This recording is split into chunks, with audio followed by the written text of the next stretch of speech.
What is up, guys? It's the Sound Alchemist, part of One Mind Syndicate, and today I'm back to talk to you guys about Warhammer 40k. Today we are continuing our review of 40k in 2020, where I basically break down the craziest things that happened in 2020 regarding Warhammer 40k. So I've got a playlist going on, so if you guys want to check that out, I've got the best of 2020, the worst of 2020, I've got the strongest model, and today we continue with the best looking sculpt. So as we all know, 2020 has been pretty horrible, but at least GW has been gracing us with some really awesome sculpts this year. So they've got an article on their Warhammer community page that talks about the model of the year 2020, and it basically opens up a poll where you guys can vote for your favorite model. Now, I was hoping they would put that model winner out before I did this video, but unfortunately they have not. So chances are it'll probably come out the same day that I'm posting this video. But anyway, we can compare and contrast at a later date. Today I'm gonna go over my top choices for the best model, and we're gonna narrow it down to only Warhammer 40k. So unfortunately, all those awesome models from Age of Sigmar cannot be counted in this. All the way in February, if that makes sense, we finally got a new look at Shadowsun. The Tau Commander Shadowsun got a new sculpt, and with that sculpt, she got some pretty interesting changes. If you can see the image here, Shadowsun has her helmet off, and unfortunately she has a nose now. Who knew Tau have noses? I don't know if it's just me seeing it that way, or if it was intentional or a little oopsie, but this would have been one of my favorite models because of how dynamic the armor looks. It's new and improved. Unfortunately, the whole Tau nose thing put her out of contention. So we're gonna have to leave the Tau Commander Shadowsun out of this one. Another one that was close on my top 3 was all the Skitarii stuff. We got some Taraxi, which are really awesome flyers with some carbines, and we've got some war dog looking things, which are basically Skitarii riding on mechanical dogs who breathe fire. That is really badass, and the Skitarii are quickly becoming one of my favorite looking steampunky armies. They're really awesome. When they first came out, I didn't really like them, but the more I look at them, the more they start to seem really cool in my eyes. Because I remember when I first saw this transport, this flyer, I thought it was horrendous. But give it a few months and it's alright. I can deal with it, as wonky as it looks. But then we come to my top 3. So coming in at number 3, it is none other than the Silent King. When you look at the Silent King, it looks completely different than most models that we're accustomed to. It is essentially a model in 3 parts. You have the 2 obelisks that can deal pretty punishing blows to the enemy, but they also add to the aesthetic that is the Necrons. These obelisks are pretty cool looking in the lore, are just amazing at what they can do, but when you look at this model, it's a freaking diorama. You've got the Silent King sitting upon his throne with an enslaved Catan star god above him, and he's got his 2 speakers to his side.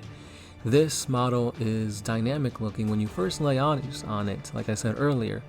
However, some of its thunder was stolen with Ghazghkull, a model that was unleashed for the Ossiarch Bone Reapers basically a little before this one came out.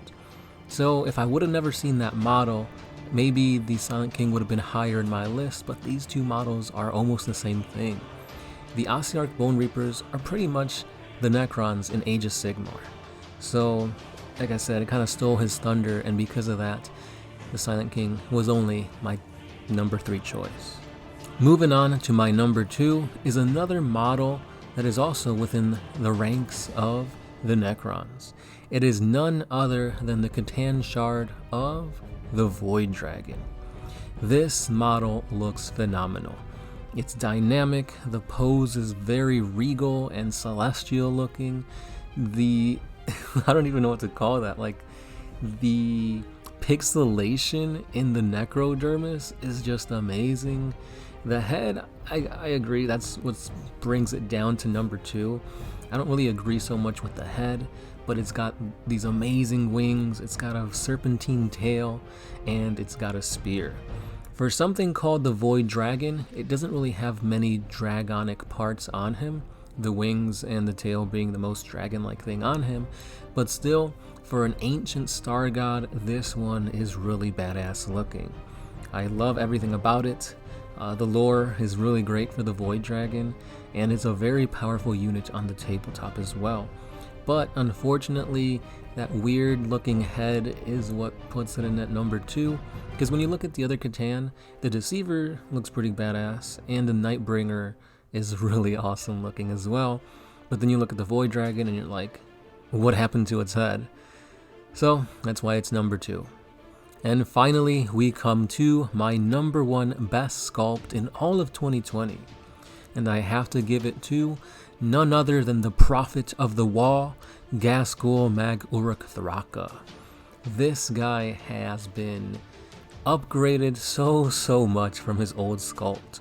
Look at the old Ghazghkull. Very boxy, tiny, and not very intimidating looking. Look at the new and improved Ghazghkull. New body, who dis? This guy is a beast. He is a menace in the tabletop, and he is just so awe-inspiring. When you look at him, there's barely any orc on him. He is basically more machine than anything. You can barely see his green head right there, but the claw is amazing. I mean, just look at that gun. 4 barrels. That is pretty bomb. Like, really bomb looking. The intricacies, the little details, it is really awesome looking. Maybe I just like robots too much, maybe I like mechs, but this guy is awesome.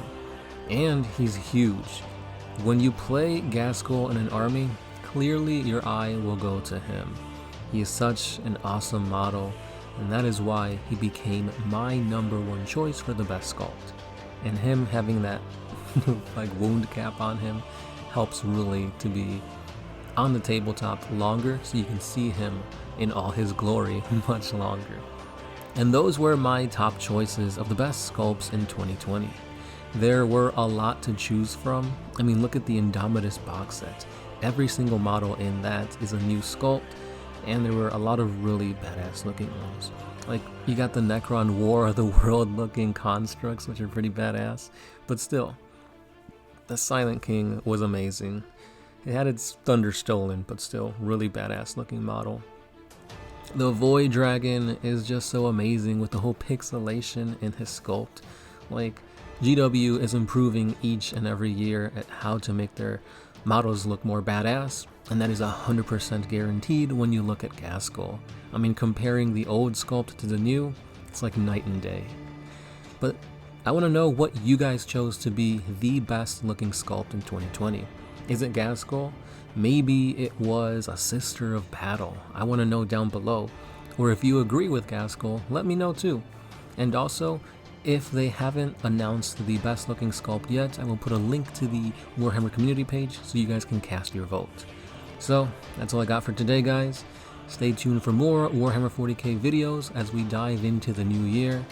Thank you guys for watching, thank you guys for liking, commenting, and subscribing in this tumultuous year, and let's hope that 2021 is a better year.